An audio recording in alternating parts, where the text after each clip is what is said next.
Madam এই টাকা তো আপনাদের না। আরে এটা তো আমাদের। কখন ব্যাগ থেকে পড়ে গেছে সব তুলতে বুঝতে পারিনি। যাও তো এখান থেকে। তো দেন ম্যাডাম, কিছু দেন। টাকা বললেন তো নাই, এখন তো আছে, যে দেন কিছু দেন। না না এখান থেকে দেওয়া যাবে না, এটা হচ্ছে ব্যাংকে রাখতে হবে। বাবা দিচ্ছে তো, এখান থেকে টাকা দেওয়া যাবে না। কিছু টাকা দেন ম্যাডাম। না না বলছি না, এখান থেকে টাকা দেওয়া যাবে না, এটা বাবা দিচ্ছে, ব্যাংকে রাখার জন্য। যা। বাবা দিছে তো কি, যে একটা টাকা দিলে কি করে যাবে? এই শোন, এইখানে না বান্ডিল টাকা আছে আর খুচরো টাকা নেই। খুচরো টাকা থাকলে তো তোকে কখনই দিতাম, তোকে পরে দিব, ঠিক আছে? এখন আমরা যাই। এই টাকা তো আপনাদের না, আমার মনে হচ্ছে টাকাটা এখানে পড়েছিল, আমি পাইছি। এই টাকা আমাদেরই। এখানে কে আছে? আমরা স্যার কে আছে? আমরা।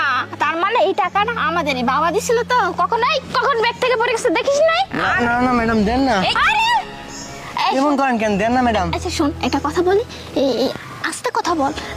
আমাদের বাড়িতে এই তো সামনে বাড়ি, আমরা যাচ্ছি, তুই এখন 10 মিনিট ওয়েট কর, আমরা টাকা এনে তোকে দিচ্ছি। না ম্যাডাম, আপনারা